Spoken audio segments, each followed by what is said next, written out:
when we look at how coaching is handled, I mean, depending on who you are, let's go back to the beginning of the month. Brian Flores' lawsuit against the NFL was either a rude shock or a lingering reminder. For fans of color, Flores' claim reinforces that racial bias still exists when it comes to hiring diverse head coaches. Now, while all of this is happening at the professional level, what does it say about coaching youth sports here at home? And why does that matter?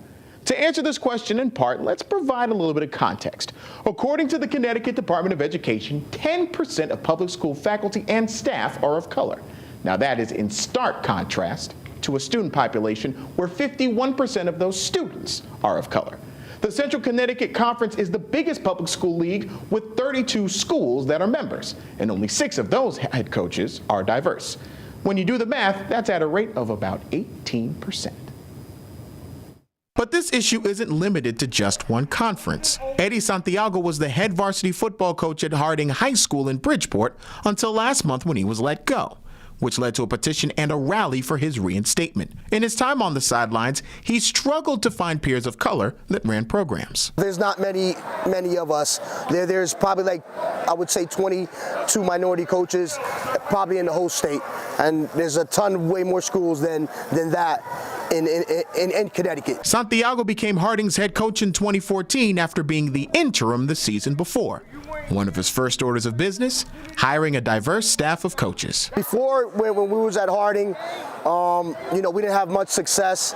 We was able to put a staff together that was very diverse and was able to relate to the kids, and the program kind of turned around. In his 8 seasons of leadership, Santiago and the Presidents earned 2 state playoff berths and sent multiple athletes off to play in college. Santiago's connection to the program is personal as a former Harding player who was impacted by his head coach. When I came back, I wanted to give kids an opportunity to have the same experience that I had as a Harding football player. And my head coach was Damon Lewis, which was the son of John Lewis, the great John Lewis at Harding. And they were pillars in our community. Now, no 2 programs are alike, and no 2 roads are the same. Take, for instance, Adam Banks, the newly hired head coach at the Loomis Chafee School in Windsor. The Pelicans play their games in the Founders League, where 8 private schools carry a football program. So far, he's the only head coach of color in the league. This is kind of where I've always been, been comfortable. I grew up on a football field. Had 2 older brothers that played football through Pee Wee. My dad was a Pee Wee coach, so this is like kind of my happy place. Banks played football at Georgetown before starting on a road to coaching that included a successful run at Amherst College. My first 5 years at Amherst, we actually won 4 times. One of them we shared for it, so we didn't get a ring. We got a watch because we weren't undefeated.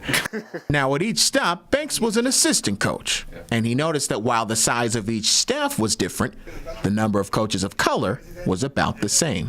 When I started my first job was at a school like this. I was one of 2, and then I had the opportunity to go back to my alma mater, and I was one of 3.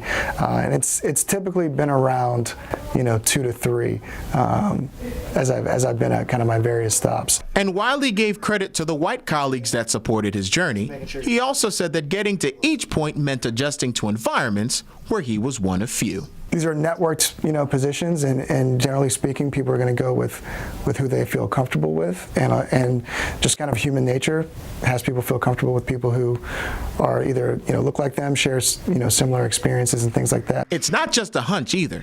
In fact, there's a term for it. It's called homogeneous reproduction. You have a tendency to hire people who look like you and to keep them in power. Dr. Donna Lopiano teaches at SCSU. Before that, she was a senior athletics administrator at the University of Texas. For systemic change, she proposes forming a diverse search committee to provide a diverse group of candidates. You're not talking about 1. If your finalist pool is 4 or 5 or 6, half of that has to be your minority population. That's the only way we're going to change the system, is to have enough people in the pool who every one of which are qualified so that nobody has an excuse for not selecting them. But why does this matter in the long run? For Harry Bell, who's been involved with Bridgeport youth for over a decade, it's just another reminder that diverse representation is important for the next generation. When you have leadership that looks like you, you're more acceptable to it, but it's a mind thing. You believe that that can be you because he looked like you, he comes from where you come from, so that just make it a little more realistic. Now, there are important takeaways here, and firstly, it's that you don't have to be black, brown, or from any specific ethnicity to be a guiding mentor for your players. I'll give you a perfect example. Last February, the Platt football program honored the accomplishments of their former black players and managers on their Twitter feed, and their head coach, Jason Bruin, who was white. But it's important that student athletes of color see themselves in their mentors, and providing that representation gives them the best chance to succeed on and off the field. In studio, Nkwa, Asonye, Fox 61 Sports.